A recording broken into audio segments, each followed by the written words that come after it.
Perhaps, yes.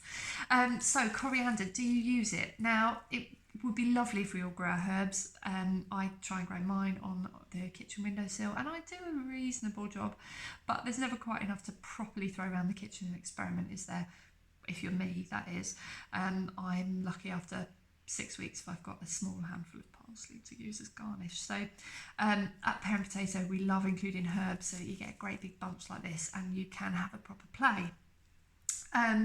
Not to go too much into the realm of Jamie Oliver, but big amounts of herbs in cooking just adds so much freshness, so much flavour, so much dimension that you wouldn't already have. So do have a play, and I think it's something we get out of the habit of doing. If you're like me, you might not necessarily think to put it in. So having this in your kitchen, first of all, really important, like a bunch of flowers, cut off the stalks, stick it in some water, it'll last loads longer. You can stick it in plastic. If you've got a reusable plastic bag, you can stick it in your fridge, in your crisper, it might last a little bit longer as well.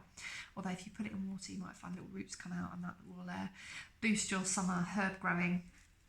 Right, so why would you eat it? Apart from all the Jamie Oliver bish bash bosh stuff, there's loads and loads of suggestion that eating this kind of stuff is really good for you. Well, of course it's green, so it's got all the antioxidant, anti-inflammatory stuff that green stuff has.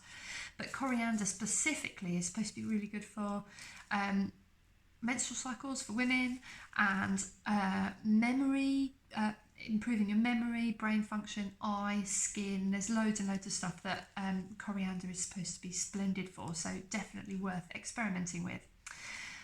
What you can do with it. So of course the obvious one is curry.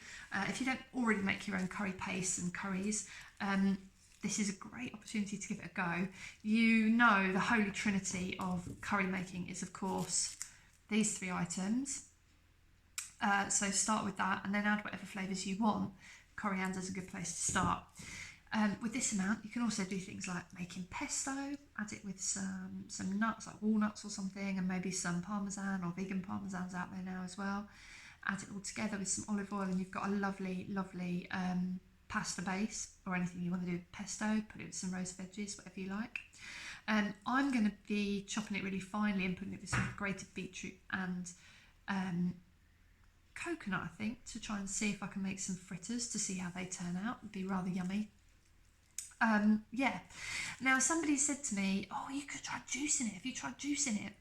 And I have to confess, I do juice with parsley and basil and of course mint, but I've never juiced with coriander, and there's a really good reason for that, and that is that I don't particularly like coriander.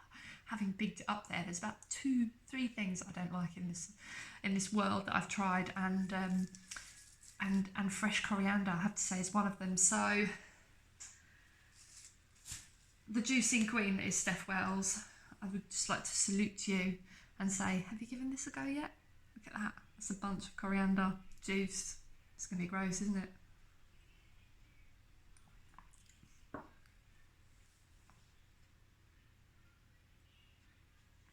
Not that bad. Not that bad. Yet another thing you can do with coriander.